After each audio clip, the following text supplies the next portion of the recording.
먼 미국 땅에서 자식들을 잘 키워내고 열심히 사신 여러분들 정말 장하십니다. 안녕하세요. 전원주입니다. 전쟁도 가난도 겪은 우리 세대는 참 눈물겨운 세월을 살았죠. 아메리칸 드림을 이루기까지 여러분들의 세월이야 어떠셨겠습니까? 건강 관련 프로그램에 출연하면서 요즘 제가 깨달은 건요, 양 한 방을 잘 결합하는 게 최고의 건강 관리라는 겁니다. 클레버 케어, 메디케어 어드밴티지 플랜 아세요? 양방과 한방의 좋은 혜택들을 쏙쏙 뽑아서 제공해주는 똘똘한 플랜이더군요. 우리 한인의 건강 문화도 이해하고 실력 있는 한국 의사와 전문의를 척척 연결해 준다니 얼마나 똘똘합니까? 이제 우리도 똘똘한 클레버 케어 플랜으로 150까지만 사십시다.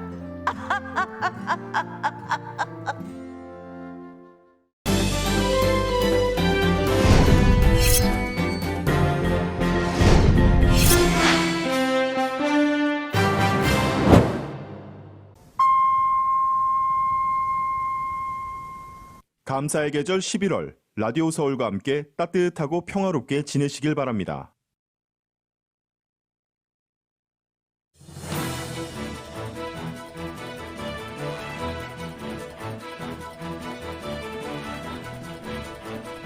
마이크 키세요. 조 바이든 대통령이 세계 경제 대통령으로 불리는 연방준비제도 차기 의장에 현직인 제롬 파월 의장을 유임시켰습니다. 지지율이 하락한 상황에서 안정적인 통화 정책을 이어가겠다는 의지를 반영한 것으로 보입니다. 제롬 파월 의장이 오늘 차기 의장의 재지명을 받아 사실상 연임의 길을 겪게 됐지만 앞에 놓인 과제는 만만치 않습니다. 전 세계적으로 유가가 치솟는 가운데 바이든 대통령이 이르면 내일 비축류 방출 방침을 밝힐 예정입니다. 바이든 대통령이 연방 공무원들에게 코로나19의 백신 접종을 의무화한 가운데 90% 이상이 접종에 나선 것으로 나타났습니다. 위스콘신주에서 크리스마스 퍼레이드 행렬을 차로 덮쳐 수십 명의 사상자를 낸 30대 남성이 가정폭력 신고가 접수된 후 도주하다가 범행을 저지른 것으로 드러났습니다. 미국의 주택 매매 건수가 최근 15년 사이 최대치의 기록을 세울 것으로 보입니다. 전미 부동산 중개인협회는 지난달 기존 주택의 매매 건수가 644만 건으로 집계됐다고 밝혔습니다. 아마존 창업자인 제프 베조스가 흑인 인권운동 지도자 존 루이스 하원 의원의 업적을 기리며 1억 달러를, 또 뉴욕대 의료센터에도 1억 6천만 달러를 기부했습니다. BTS가 아메리칸 뮤직 어워즈에서 올해의 아티스트에 오른 데 이어 전 세계 음악업계 최고 권위의 상인 그래미상의 올해의 레코드 후보에도 오를 것이라는 전망이 나왔습니다. 전권을 위임받고 선거대책위 전면 수의신에 들어간 민주당 이재명 후보는 대대적인 변화를 예고하면서 새로운 민주당 시작을 선언했습니다. 국민의힘 선대위 구성이 막판에 덜컹이고 있습니다. 총괄 선대위원장을 맡기로 했다던 김종인 전 비대위원장이 합류를 고민하겠다는 뜻을 밝혔습니다. LAPD의 차기 회계연도 예산을 2억 달러 이상 증액하는 방안이 검토됩니다. 팬데믹 속 구멍 뚫린 LA 시내 치안을 개선하려면 경찰국 예산 증액이 시급하다는 지적입니다. 베벌리힐스의 루이비통 상점과 sak스피프스 애비뉴 백화점이 절도단의 습격을 받아 유리창이 박살나는 피해를 입었습니다. 뉴욕 증시는 제롬 파월 연준 의장이 재지명됐다는 소식에 장 초반 강세를 보였으나 차익 실현 매물과 금리 상승 압박에 혼조세로 마감했습니다. LA 지역 오늘 밤 맑고 건조한 날씨가 이어지겠습니다. 밤 최저 55도가량, 내일은 곳에 따라 구름 끼는 날씨에 낮 최고 72도가량을 기록하겠습니다. 주요 뉴스는 아시아나 항공 미주 취항 30주년, 지난 30년 함께해 주신 성원에 감사드리며 앞으로도 정성을 다하는 서비스, 쾌적한 최신 항공기로 안전하고 편안하게 모실 것을 약속드립니다. 아시아나 제공입니다. 여러분 안녕하십니까? 김미회입니다. 류민호입니다. 네, 이번 한 주간 임승찬 앵커의 휴가로 유민호 씨가 이 시간 진행을 맡겠습니다.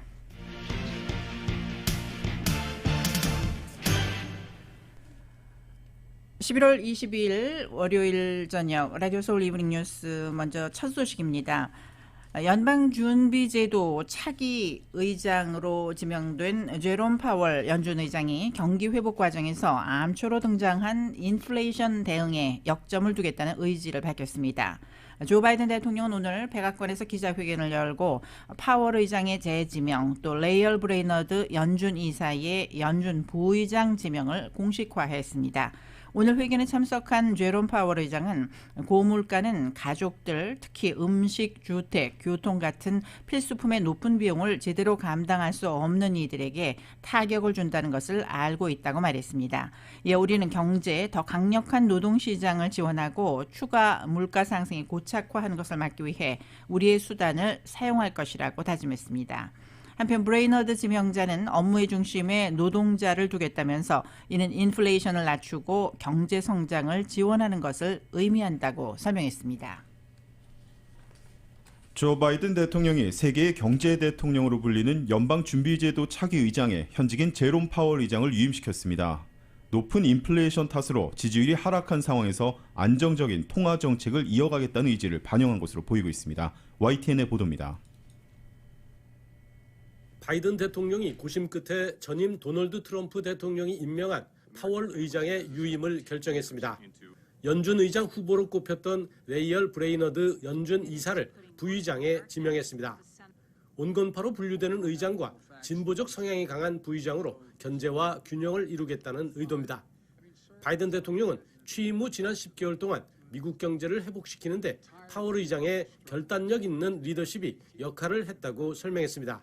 When our country was hemorrhaging jobs last year and there was panic in our financial markets, Jay's steady and decisive leadership helped to stabilize markets and put our economy on track to a robust recovery.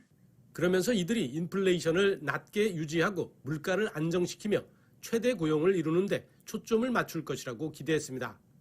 또 미국 경제를 더욱 강력하게 만드는 데 필요한 연준의 안정성과 독립성을 지킬 것이라고 강조했습니다. We will use our tools both to support the economy and a strong labor market and to prevent higher inflation from becoming entrenched. 파월 의장의 유임 결정은 의회 인사청문회 통과가 무난하게 이뤄질 것이란 전망도 배경이 됐습니다. 4년 전에 상원의원 100명 가운데 여야를 포함해 84명의 인준을 받았기 때문입니다. 또 임명권자였던 트럼프 전 대통령이 노골적으로 금리를 낮추라는 압력에도 굴하지 않고 연준의 독립성을 지켜냈다는 평가도 한몫했습니다.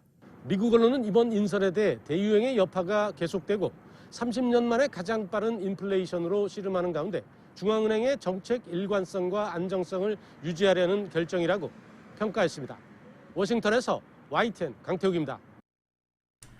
한편 제롬 파월 연준 의장이 오늘 차기 의장 재지명을 받아 사실상 연임의 길을 걷게 됐지만 앞에 놓인 과제는 만만치 않습니다. 파월 의장은 2018년에 첫 취임한 뒤 금리 인상에 나서기도 했지만 대체로 통화 완화 정책에 방점을 둔 비둘기파로 통했습니다. 또 인플레이션을 연 2% 아래로 유지하면서 약 50년 만에 최저치인 3.5%의 실업률을 기록하는 등 인플레 억제와 최대 고용 달성이라는 연준의 양대 목표를 충족했다는 평가를 받았습니다. 하지만 작년 초에 발생한 코로나19 팬데믹이 기초적 경제 여건을 일거에 바꿔버렸습니다. 대규모 실업 사태가 상당폭 개선됐지만 취업자 수는 여전히 팬데믹 이전에 비해 420만 명 적은 상황이고 지난달 인플레이션은 6.1%로 31년 만에 최대 폭의 상승률을 기록했습니다. 제롬 파월 연방준비제도 의장이 상원의 인준을 받게 된다면 책무를 완수하기 위해 최선을 다할 것을 약속했습니다. 오늘 연준 홈페이지에 공개한 대통령에 보내는 연준 의장 지명에 대한 회답 성명에서 조 바이든 대통령에게 파월 의장은 미국 국민들을 위해 계속 봉사할 특별한 기회를 줘서 감사하다고 말했습니다. 파월 의장은 만약 상원의 인준을 받게 된다면 의회가 연준에 맡긴 책무를 완수하기 위해 제 권한 내에서 모든 것을 다할 것을 서약한다고 강조했습니다. 파월 의장은 코로나19의 팬데믹이 즉각적이고 고통스러운 침체를 가져왔으나 강력한 정책 조치와 경제 재개를 가능하게 하는 백신 접종과 함께 미국인들의 본원력이 타격을 완화하고 강한 회복의 발판을 마련했다고 평가했습니다. 또 파월 의장은 경제와 간략한 노동시장을 지원을 하고 더 높은 인플레이션이 고착화하는 것을 막기 위해 우리의 도구를 사용할 것이라고 재차 강조했습니다. 이런 가운데 지난 7년간 함께 일해온 레이널 브레이너스 연준 의사와 계속 긴밀히 협력하길 고대한다며 그녀가 연준에 엄청난 재능과 풍부한 경험, 훌륭한 판단력을 가져다 줄 것이라고 기대했습니다.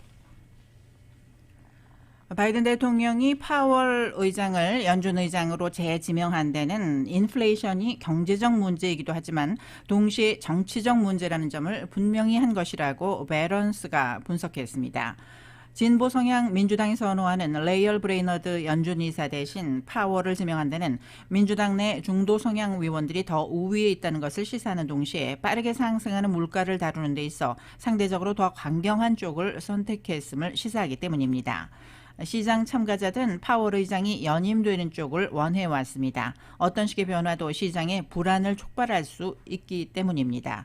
마켓필드 에셋 매니지먼트의 마이클 샤울 CEO는 반전보다는 현행을 고수하기가 더 쉽다며 예상했던 수순이라 시장이 기뻐할 것으로 보지 않지만 변화에 대응할 필요가 없다는 점에서는 안도감이 있을 수 있다라고 말했습니다. 엘리자베스 워런 상원의원이 제롬 파월 연준 의장의 재지명에 반대한다고 밝혔습니다. 오늘 뉴욕타임스에 따르면 워런 의원은 성명서를 내고 내가 파월 의장의 재지명에 반대하는 건 비밀이 아니며 나는 그에게 반대표를 던질 것이라고 말했습니다. 워런 의원은 파월 의장을 이전에 위험한 사람이라고 비난한 바 있으며 오늘 규제와 기후, 윤리 부분에서의 파월의 실패가 여전히 공석인 감독 부의장직을 매우 중요하게 만든다라고 강조했습니다. 워런 의원은 레이널 브레이너드 연준 이사의 연준 부의장 지명에 대해서는 대통령의 결정을 지지한다고 밝혔습니다. 그러나 다른 유력 민주당 의원이나 공화당 의원들은 오늘 조 바이든 대통령의 파월 연준 의장 지명에 지지 의사를 밝혔습니다. 바이든 대통령이 이르면 내일 전략 비축유 방출 방침을 밝힐 예정이라고 블룸버그 통신이 보도했습니다. 백악관은 바이든 대통령이 내일 인플레이션 등 경제와 관련한 연설을 할 기획이라고 밝혔습니다. 블룸버그는 바이든 대통령의 비축유 방출 발표는 한국과 인도, 일본과 함께할 가능성이 있다고 전했습니다. 또 현 상황은 유동적이고 기획이 변동될 수 있지만 미국은 3,500만 배럴 이상의 방출을 검토하고 있다고 보도했습니다. 이와 관련해 백악관은 비축유 방출에 대해 결정된 것이 없으며 미국은 다른 나라들과 접촉하고 있고 유가 억제를 위한 다양한 옵션을 검토 중이라고 밝혔습니다. 앞서 미국 정부는 국제유가 억제를 위해 한국과 중국, 인도, 일본 등 주요 석유 소비국에 비축유 방출을 요청했습니다. 한국 정부는 비축유 방출 여부를 검토 중이며 미국의 요청을 받은 다른 국가들의 움직임을 보면서 결정한다는 입장입니다. 추수감사절을 앞두고 대이동이 시작돼 항공 이용객이 코로나 대유행 이후 최고치를 기록했습니다. 그동안 어려웠던 가족 모임이 크게 늘 거란 전망이 나온 가운데 보건당국에선 귀성전 백신 접종을 독려하고 있습니다. KBS의 보도입니다. 오는 25일 목요일 추수감사절을 앞두고 미국 내 대이동이 본격화됐습니다. 19일 하루에만 약 220만 명이 공항 검색대를 통과했는데 이는 코로나 대유행으로 승객이 급감한 이래 가장 많은 규모입니다. 미국 교통안전청은 이번 한 주 동안 모두 2천만 명이 하늘길을 이용할 것으로 예상했습니다. 비슷한 기간에 자동차로 이동하는 여행객도 4,800만 명이 넘을 것으로 추정돼 사실상 코로나 사태 이전 수준을 거의 회복했다는 분석이 나옵니다. 여전히 하루 평균 9만 명이 새로 확진되고 사망자도 1,000명이 넘고 있지만 백신의 의지에 가족과 함께하는 전통을 찾겠다는 사람들이 늘어난 결과로 보입니다. I'm really happy about it because the holidays are coming up and I'd like to feel a little safer being around people. 실제 미 보건당국에선 모두가 백신 접종을 마친 가족 모임의 경우 감염 위험이 낮다고 설명하고 있습니다.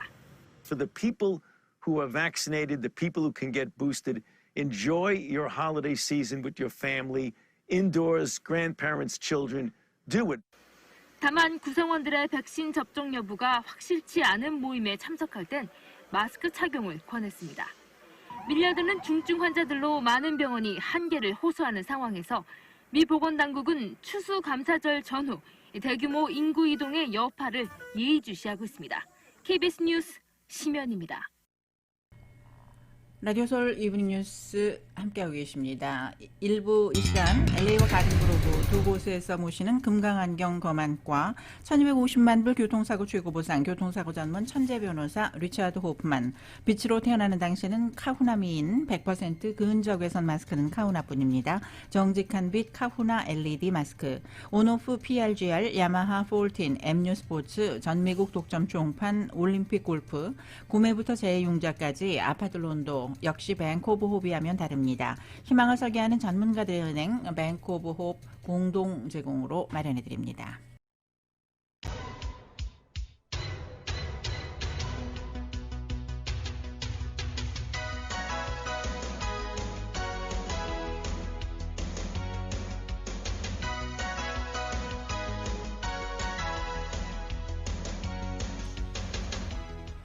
다섯 시 18분 향하고 있습니다. 라디오 서울 이브닝 뉴스 프리웨이 각고 간의 교통 상황 잠시 살펴보겠습니다. 101번 프리웨이 노스 방면인데요. 정체가 심한 모습 보이고 있습니다. 유니버설 센터 드라이브 구간부터 10마일대로 속도가 떨어지다가 카헨가 블루버드 구간부터는 거의 서 있다시피 꽉 막혀 있는 상황입니다. 멜로즈 애비뉴까지 정체가 심한 모습 보이고 있습니다. 이 밖에 110번 프레이 노스 방면도 솔라노 애비뉴 구간부터 가다서다를 반복하면서 마틴 루터 킹 블루버드까지 정체가 이어지고 있습니다. 퇴근길 끝까지 안전운전 하시기 바랍니다. 교통 상황이었습니다. 네, 계속해서 미국 소식 몇 가지 더 전해드립니다. 조 바이든 대통령이 연방 공무원에게 코로나 백신 접종을 의무화한 가운데 90% 이상이 접종을 마친 것으로 파악되었습니다. 백악관은 오늘 350만 명의 연방 공무원 가운데 90% 이상이 최소 한 차례 접종을 마쳤고 약 5%는 면제 사유에 해당하거나 접종기간 연장 요청을 한 상태라고 밝혔다고 AP통신 등이 보도했습니다. 이에 따라 면제까지 포함해서 연방 공무원의 접종 의무화 준수율은 95% 수준에 이르고 있습니다. 바이든 대통령은 접종률 정체 현상을 빚자 지난 9월 연방 공무원과 연방 하청업체 직원에게 백신 접종을 의무화했으며 다만 건강이나 종교상 이유의 예외는 인정했습니다. 기관별로는 FBI가 99%, 연방항공청이 99%, 관세국경보호청이 98% 등의 준수율을 보였습니다. 이와 별개로 국방부는 지난 1일 현역 군인의 경우 97%가 최소 1회 접종을 마쳤다고 밝혔습니다. 화이자사는 자사가 개발한 신종 코로나 바이러스 감염증 코로나19의 백신이 12세에서 15세 사이의 청소년들에게 100% 예방 효과를 보였다고 밝혔다고 오늘 AFP 로이터 통신 등이 보도했습니다. 보도에 따르면 오늘 화이자와 독일 바이오엔테크는 12에서 15세 사이의 청소년 2,228명에게 화이자 백신을 2차례 투여한 뒤 7일에서 4개월 동안 추적 관찰한 결과 최근 임상시험에서 이 같은 결과가 나왔다고 발표했습니다. 화이자는 실험 참가자 가운데 30명이 코로나19의 확진 판정을 받았지만 모두 위약군에 속해 있었다고 밝혔습니다. 또 효능은 성별과 인종, 비만 정도 등에 일관되게 높았고 2차 접종 완료 후 최소 6개월 동안 관찰한 개인에게서 심각한 안전성 문제는 발견되지 않았다고 전했습니다. 화이자와 바이오테크는 이러한 임상시험의 결과가 12에서 15세 사이의 백신을 미국과 전 세계에서 정식으로 승인받는 것에 도움이 될 것으로 보고 있습니다. 부하 직원 등에 대한 성추행 희롱 의혹으로 불명예 퇴진한 앤드루 쿠오모 전 뉴욕 주지사의 혐의를 뒷받침하는 보고서가 또 나왔습니다. 뉴욕주 상원 법사위는 오늘 쿠오모 전 주지사가 성희롱에 관여했다는 증거가 압도적이라고 명시한 조사 보고서를 펴냈습니다. 뉴욕타임즈 등에 따르면 지난 3월 쿠오모 당시 주지사에 대한 탄핵 조사에 착수한 뉴욕주 상원 법사위가 한 법무법인의 의뢰에서 작성한 이번 보고서는 앞서 레티샤 제임스 뉴욕주 검찰총장의 조사 보고서에 담긴 쿠오모 전 주지사의 각종 비행을 입증해 준다고 언론들은 평가했습니다. 63페이지 분량의 주상원 법사위 보고서는 이름이 공개되지 않은 주 경찰관과 브리트니 코미소라는 이름의 전직 비서에 대한 쿠오모 전 주지사의 성희롱 의혹을 집중적으로 파헤쳤습니다. 중부 위스콘신주 크리스마스 기념 행렬 향해 차량이 돌진을 하면서 수십 명의 사상자가 발생했습니다. 경찰은 현장에서 30대 남성을 체포해 조사 중인데 일단 테러의 관련성은 없는 것으로 보고 있습니다. KBS가 보도합니다. 미국 중부 위스콘신주 크리스마스를 앞두고 진행 중이던 거리 행렬을 향해 차량이 돌진했습니다. 흥겨웠던 축제가 순식간에 참사 현장으로 돌변한 순간이었습니다. I just heard deafening screams and cries from people who were in the parade, people who were watching the parade. And at that point, it was truly horrific. It was absolute chaos. 현재까지 사망자는 5명, 48명이 병원으로 옮겨졌습니다. 피해자들 중에는 어린이가 상당수 포함됐으며 일부는 위중한 상태인 것으로 알려졌습니다. 18 kids were brought to our children's emergency department ranging from ages 3 to 16 years of age, which include 3 sets of siblings. 경찰은 사건 직후 현장에서 39살 남성을 체포했으며 5건의 살인 혐의 등을 적용해 조사를 벌이고 있다고 밝혔습니다. 현재까지 범행은 혼자 벌였고 테러와 관련성은 나오지 않았다는 게 경찰 설명입니다. The subject was taken into custody a short distance from the scene, and we are confident he acted alone. There is no evidence that this is a terrorist incident. 참사 현장은 물론 조 바이든 대통령을 비롯한 미국 정치권에서도 희생자를 추모하는 목소리가 잇따랐습니다. 이런 가운데 미국 내 주요 도시들은 추수감사절을 전후해 벌어질 대규모 거리 행진의 안전한 개최를 위한 추가 대응책 마련에 고심하는 모습입니다. 워싱턴에서 KBS 뉴스 김기현입니다.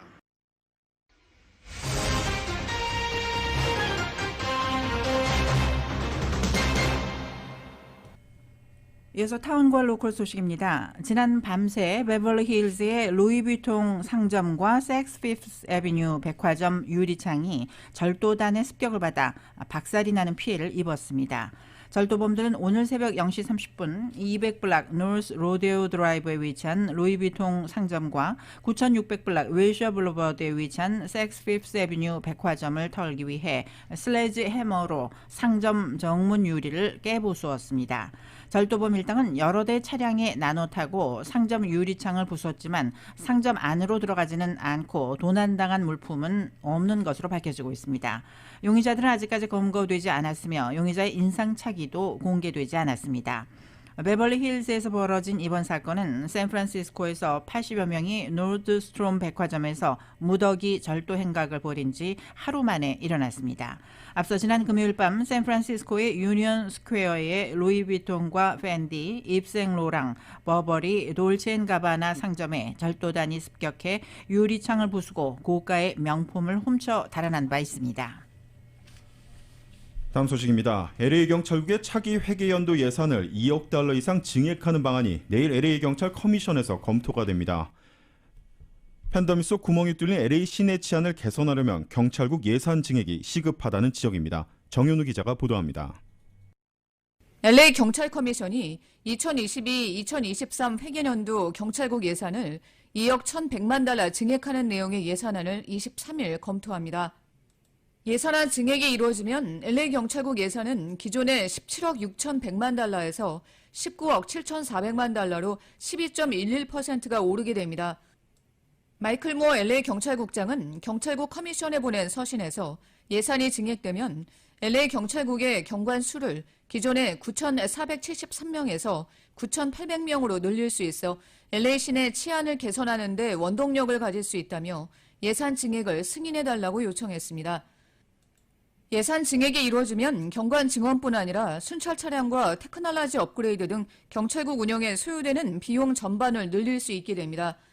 무어 국장은 코로나 팬데믹이 시작된 이후 LA 시내에서 총기 사건과 살인, 강절도와 폭행 등 재산과 폭력 범죄가 급증했다는 점을 들어 주민들이 마음 놓고 거리를 활보할 수 있도록 안전한 커뮤니티를 만들기 위해서는 경찰국 예산 증액이 절실하다고 호소했습니다. 한편 22일 블랙 라이브스 매터 LA는 경찰국 본부 앞에서 기자회견을 열고 LA 경찰국 예산 증액에 반대 입장을 표명했습니다. 이들은 조지 플로이드의 억울한 죽음 이후 경찰 예산 삭감에 대한 지지 여론이 높았던 점을 지적하며 LA 시정부가 경찰 예산 증액 대신 주거난 해소 등 다른 현안의 예산을 증액할 것을 촉구했습니다. 차기 예산안은 경찰국 커미션의 논의를 거친 후 LA시 의회와 에릭 가세티 시장의 승인을 받아야 합니다. LA시 의회가 내년 6월 1일까지 새 예산안을 승인하면 내년 7월 1일부터 새 예산안이 운용됩니다. 라디오 서울뉴스 정현호입니다. LA 카운티는 스몰 비즈니스에 밀린 렌트비를 업소당 최대 $40,000까지 지원해주는 그랜트 신청 마감일이 오는 28일 오후 5시까지로 연장되었습니다. 자격 대상은 LA 카운티 직할지에 소재한 업체로 지난 2019년 6월 20일 기준 영업을 해온 업체여야 하고 직원은 9명 이하, 연매출 $1,000,000 이하로 지난해 3월 4일 이후 1년 동안 최소 매출이 25% 하락한 업체입니다.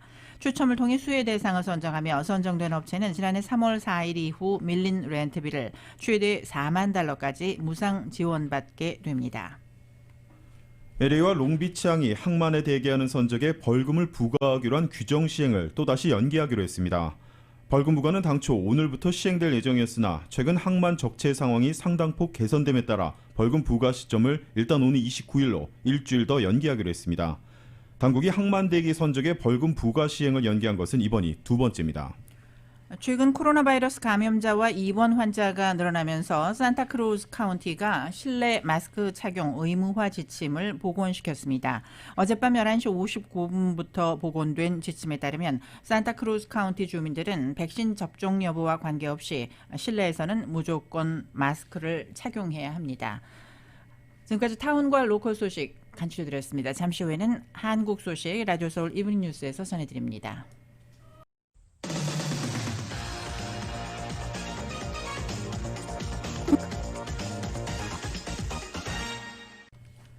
라디오 서울 이브닝 뉴스 이어서 한국 소식 전해드립니다. 먼저 속보입니다. 한국의 제11대 그리고 12대 대통령을 지낸 전두환 전 대통령이 한국 시간 오늘 사망했습니다. 향년 90세입니다. 그동안 지병을 알아온 전 씨는 오늘 오전 8시 40분께 서울 서대문구 연희동 자택에서 숨졌습니다.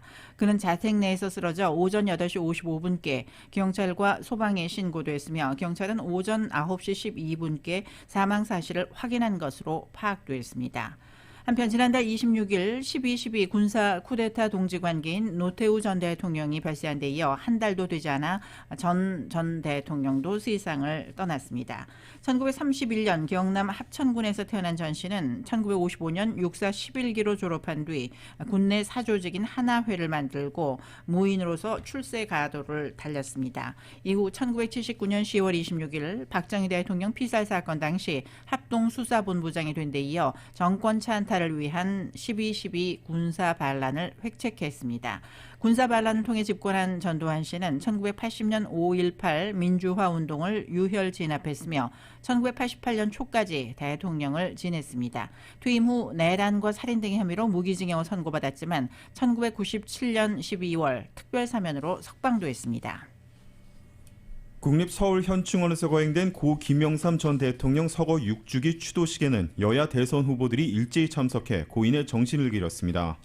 더불어민주당 이재명 후보는 김 전 대통령이 민주주의와 불의 청산을 위해 싸움전은 평생을 배울 가치라면서도 평소에도 인사가 만사라던 고인 말씀을 자주 인용한다고 애도했습니다. 국민의힘 윤석열 후보는 김 전 대통령이 닭의 목은 비틀어도 새벽은 온다는 말로 국민들의 용기를 북돋았고 엄혹한 시절 우리 민주화를 위해 선봉에서 투쟁해 나가셨다고 추모했습니다.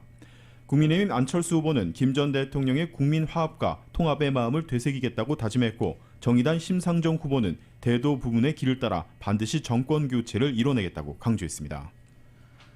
선대위 수의신 전권을 위임받은 이재명 후보는 성찰과 반성을 거듭 얘기하면서 이재명의 민주당, 새로운 민주당을 얘기했습니다. 이재명 색깔을 어떻게 강화할지는 빠른 시간 내에 답을 내놓겠다고 했습니다.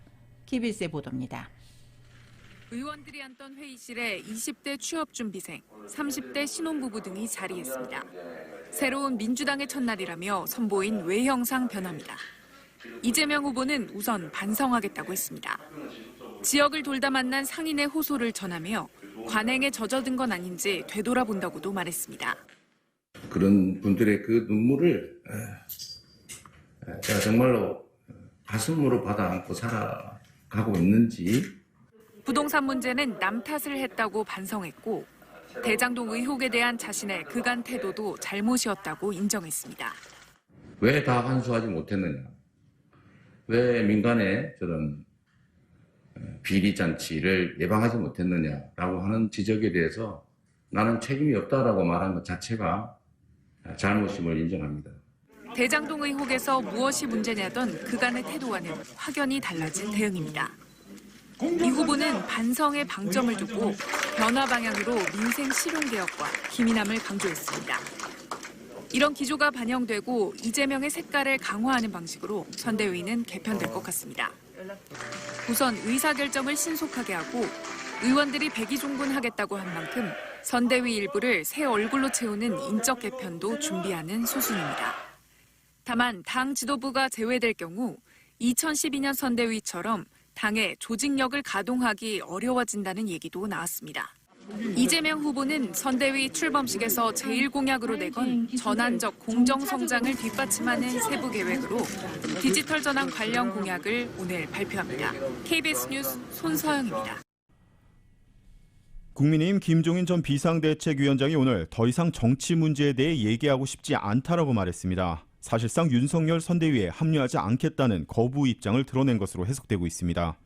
김 전 위원장은 오늘 광화문 사무실에서 국민의힘 상황을 어떻게 본인하는 취재진 질문에 이같이 답했습니다. 그러면서 내 일상으로 회개하고 있다고 덧붙였는데요. 선대위에 합류하지 않는 것으로 봐도 되느냐는 질문에는 내가 어떤 상황에서 대선을 바라보고 있다는 것에 대해 여러 차례 얘기했다며 그걸 잘 음미하시면 내가 왜 이런 결심을 했는지를 파악할 수 있을 것이라고 말했습니다.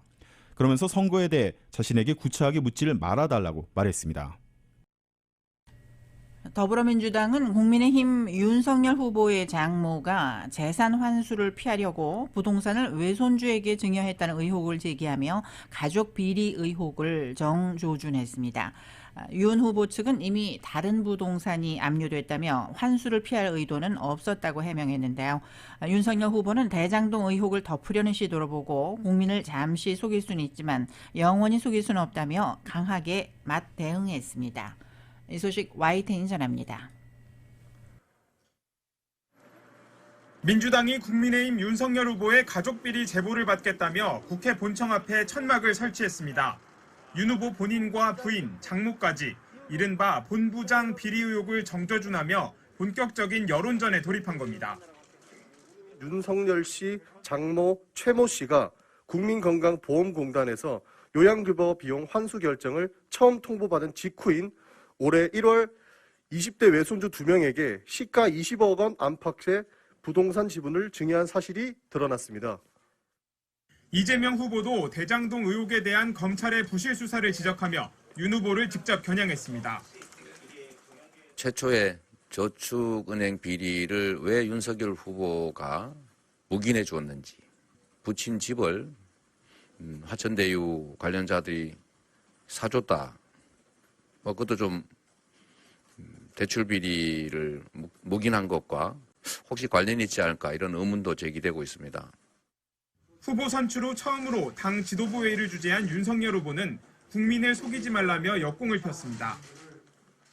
국민을 속이면서 배를 불린 사람들, 대장동 게이트 주범, 이런 사람들은 지금도 자기 잘못을 숨기고 국민을 속이고 있습니다. 그러나 우리 김영삼 대통령의 말씀처럼 결코 국민을 영원히 속일 수는 없습니다. 장모 관련 의혹과 부산저축은행 부실 수사 지적에는 수석 대변인 논평을 통해 조목조목 반박하며 즉각 맞대응했습니다. 국회 국토위에서도 여야가 맞붙었습니다. 부동산 개발 이익을 완수하는 이른바 대장동 방지법 상정 여부를 두고 고성이 오간 끝에 파행을 겪은 겁니다. 오죽하면 보도에서 이재명 시장의 대장동 개발과 관련해서 사업자 자금이 이재명 시장 선거와 인허가 로비에 쓰였다는 진술까지 나왔겠습니까? 민간 내 개발 이익을 더 주도록 해라라고 어떻게 지시했다는 것인지 발언에 가만히 계세요. 육하 원칙에 입각해서 발언하세요. 국민의힘의 대장동 특검 공세에 민주당은 윤석열 후보의 가족비리 의혹을 집중 제기하면서 공방이 본격화하고 있습니다. 양측 모두 대선을 앞두고 한치의 양보 없는 검증을 예고한 가운데 예산안 논의까지 겹치면서 전국은 당분간 혼란이 불가피할 전망입니다. YTN 김태민입니다.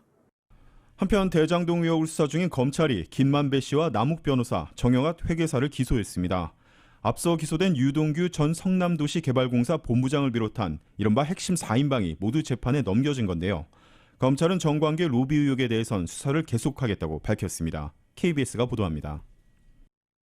지난 4일 구속된 화천대유 대주주 김만배 씨와 천화동인 4호 소유주 남욱 변호사. 검찰이 이들을 구속 상태로 재판에 넘겼습니다. 공범으로 천화동인 5호 소유주 정영학 회계사도 불구속 기소했습니다. 전담 수사팀 출범 50여일 만에 핵심 4인방을 모두 재판에 넘긴 겁니다. 검찰은 먼저 이들 모두에게 배임 혐의를 적용했습니다. 화천대유에 유리하게 대장동 사업을 설계해 성남도시개발공사에 손해를 끼쳤다는 겁니다. 배임액은 최소 1,800여억 원으로 산정했습니다. 김 씨와 남 변호사의 구속영장에 기재됐던 택지개발이익 651억 원에 화천대유가 아파트를 분양하며 현재까지 얻은 이익 1,176억 원을 합친 겁니다. 검찰 관계자는 지난달 말 화천대유가 분양한 주택 등의 시행이익이 특정되면 배임 액수가 수천억 원으로 늘 수 있다고 밝혔습니다. 김 씨는 유 전 본부장에게 700억 원을 건네기로 약속하고 실제 5억 원을 제공한 혐의도 받습니다. 남 변호사는 성남도시개발공사에 재직하며 공모지침서 작성에 깊이 관여한 정민용 변호사에게 35억 원의 뇌물을 건넨 혐의도 적용됐습니다. 검찰은 김 씨와 남 변호사, 정 회계사가 자산을 마음대로 처분하지 못하도록 법원에 추징 보전을 청구했습니다. 정 회계사만 불구속 기소한 데 대해선 녹취록 제출 등 수사에 협조한 점을 감안했다고 설명했습니다. 검찰은 구속영장이 기각된 정민용 변호사는 보완 수사 뒤 영장 재청구나 기소 여부를 검토하겠다고 밝혔습니다. 곽상도 전 의원 아들이 화천대유로부터 받은 50억 원 등 정관계 로비 의혹은 계속 수사 중이라고 덧붙였습니다. KBS 뉴스 이유민입니다. 라디오 서울 이브닝 뉴스 지금까지 한국 소식 간추려드렸습니다. 잠시 후에는 경제 소식 전해드립니다.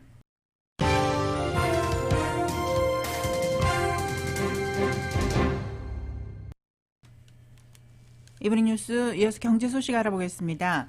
뉴욕 증시는 제롬 파월 연준 의장이 새로운 연준 의장으로 재지명됐다는 소식에 장 초반 강세를 보였지만 차익 실현 매물과 금리 상승 압박에 혼조세로 마감했습니다. 오늘 뉴욕 증권거래소에서 다우지수는 전장보다 17.27포인트 오른 35,619로 장을 마쳤습니다. S&P 500 지수는 전장보다 15.02포인트 떨어진 4,683으로 기술주 중심의 나스닥 지수는 전장보다 202.68포인트 밀린 15,855로 거래를 끝냈습니다. S&P 500 지수와 나스닥 지수는 장중 사상 최고치를 경신했으나 장 막판 차익 실현 매물과 금리 상승 압박에 하락세로 마감했습니다. 파월 의장이 연준 의장으로 재지명됐다는 소식에 연준의 정책 지속성에 대한 안도감과 불확실성 제거에 증시는 초반 강세를 보였습니다. 바이든 대통령의 파월 의장 재지명은 파월과 연준의 현 통화 정책 행보를 지지하고 있음을 시사합니다. 바이든 행정부가 미중 무역 관세를 완화할 수 있다는 의견이 나왔습니다. 경제매체 CNBC에 따르면 월가의 투자은행 JP모건의 말코 콜라노빅은 팬데믹 시작으로 무역이 완전히 뒷전으로 밀렸고 3,500억에서 3,700억 달러 규모의 관세가 사라지지 않았다고 말했습니다. 그는 이어 투자자들의 대부분이 미중 무역과 관련해 부정적이지만 우리는 관세가 줄어들 가능성을 보고 있다고 지적했습니다. 또 정부 지원금이 없어지고 소비자 물가가 높아진 시기에 저관세는 소비자에게 안도감을 제공할 수도 있다고 덧붙였습니다. 전국의 주택 매매 건수가 최근 15년 사이 최대치 기록을 세울 것으로 보입니다. 전미 부동산 중개인 협회는 오늘 지난달 기존 주택 매매 건수가 지난 9월보다 0.8% 증가한 634만 건으로 집계됐다고 밝혔습니다. 이는 지난 1월 이후 가장 많은 수치로 블룸버그 통신이 집계한 전문가 전망치 620만 건을 웃돌았습니다. 올해 전체 매매 건수는 600만 건을 넘어 지난 2006년 이후 최다 기록을 다시 쓸 것으로 보인다고 블룸버그 등이 전했습니다. 언론들은 주택담보대출 금리가 여전히 낮은 가운데 고용회복세가 강해지고 인플레이션 우려가 커진 것이 수요 증가로 이어졌다고 분석했습니다. 테슬라를 이끄는 일론 머스크 CEO와 월가의 왕으로 불리는 제이미 다이먼 JP모건 체이스가 마쿠에서 언쟁을 벌였다고 월스트리트저널이 오늘 보도했습니다. 그동안 머스크가 여러 차례 미 최대 은행인 JP모건에 퇴짜를 놓으며 불거진 두 회사의 갈등은 CEO 간의 충돌과 법정 다툼으로 확전되면서 더욱 악화할 조짐입니다. JP모건은 지난 2014년 체결한 신주 인수권 관련 계약과 관련해 테슬라를 상대로 1억 6,200만 달러를 지급하라는 내용의 소송을 제기했으며 양사는 이후 불편한 관계를 지속하고 있습니다. 샌드위치 체인 전문점인 서브웨이 공동 창업자 피터 버기 향년 90세를 일기로 별세했습니다. 어제 서브웨이는 공동 창업자 피터 버기 지난 18일 별세했다고 발표했습니다. 사인은 공개되지 않았습니다. 서브웨이는 현재 전 세계 4만 개가 넘는 지점을 가지고 있으며 세계에서 가장 큰 샌드위치 체인 전문점입니다.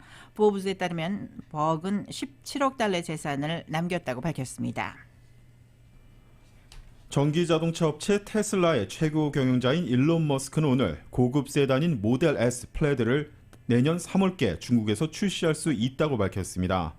머스크는 오늘 모델 S 플레드가 중국 시장에 언제 들어오느냐는 한 네티즌의 트위터 질문에 아마도 내년 3월쯤이라고 답했습니다. 테슬라는 작년 9월 세단 모델 S의 고급형 버전인 모델 S 플레드를 처음으로 선보였고 올해 초부터 납품을 시작했습니다.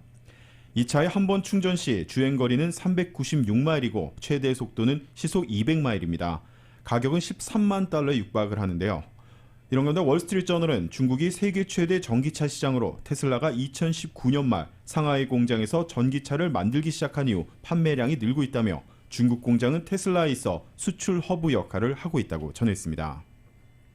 넷플릭스가 왕좌의 게임 특수효과 업체인 캐나다 스캔라인 VFX를 인수하기로 했다고 월스트리트저널 등이 보도했습니다. 이에 따르면 에이미 레인하트 넷플릭스 부사장은 인수 금액 등은 공개하지 않은 채 스캔라인 인수를 발표하면서 향후 스캔라인의 인력과 시설 등에 대한 투자를 기획하고 있다고 말했습니다. 레인하트 부사장은 내년 1분기에 인수 작업이 종료될 것이라면서 인수 후에도 스캔라인이 독자적 경영 속에 다른 고객들과의 관계도 계속 이어갈 것이라고 소개했습니다.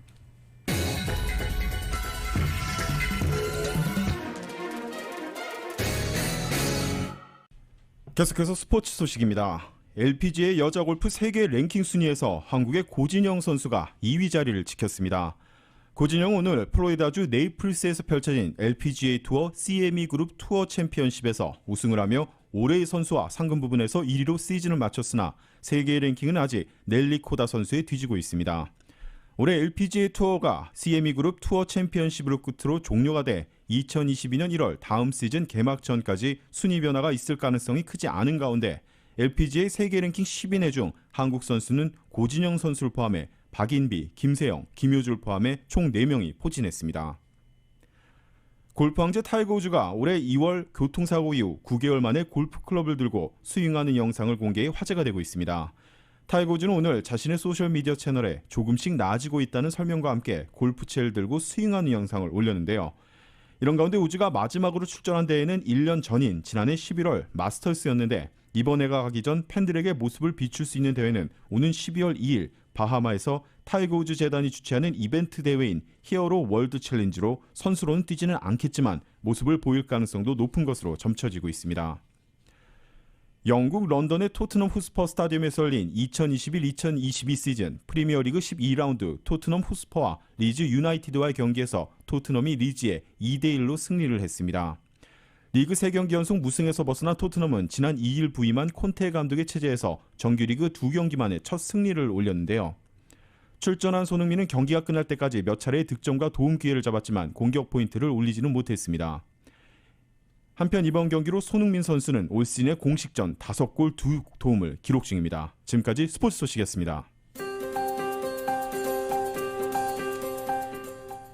라디오 서울 이브닝 뉴스 날씨 알아보겠습니다. 지금은 CBB SBA 타임 스몰 비즈니스를 성공으로 이끌어주는 CBB뱅크 제공입니다.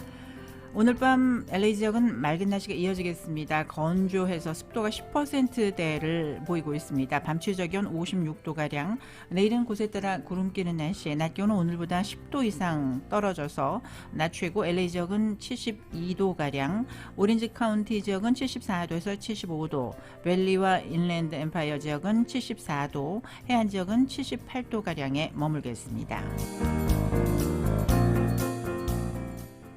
한편 낮 기온이 주말에서는 금요일부터는 다시 80도까지 오를 것으로 국립기상청은 예보하고 있습니다.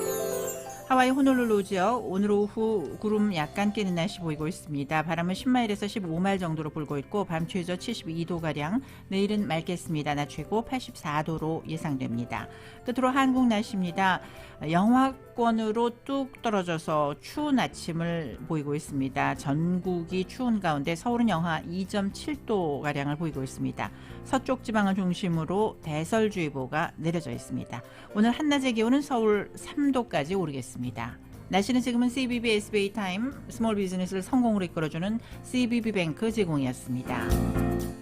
이브닝 뉴스 1부, 지금까지 LA와 가든그로브 두 곳에서 모시는 금강안경 검안과 1250만 불 교통사고 최고보상 교통사고 전문 천재 변호사 리차드 호프만, 빛으로 태어나는 당신은 카후나 미인 100% 근적외선 마스크는 카후나뿐입니다. 정직한 빛 카후나 LED 마스크, 온오프 PRGR, 야마하 14, MU 스포츠, 전미국 독점 총판, 올림픽 골프, 구매부터 재이용자까지 아파트 론도 역시 뱅크 오브 호흡이 하면 다릅니다. 희망을 설계하는 전문가들의 은행 뱅크 오브 호흡 공동 제공이었습니다. 잠시 후 6시 라디오 서울 이브닝 뉴스 2부가 진행됩니다.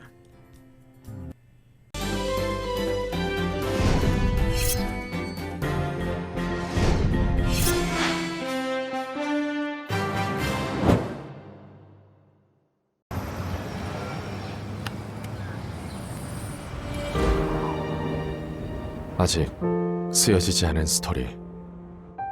그 스토리를 완성하기 위해서는 새로운 아이디어를 찾아 움직여야 합니다. 우리의 움직임, 그것은 차세대 전동화 차량을 만드는 것입니다. 당신의 새로운 영감을 찾아서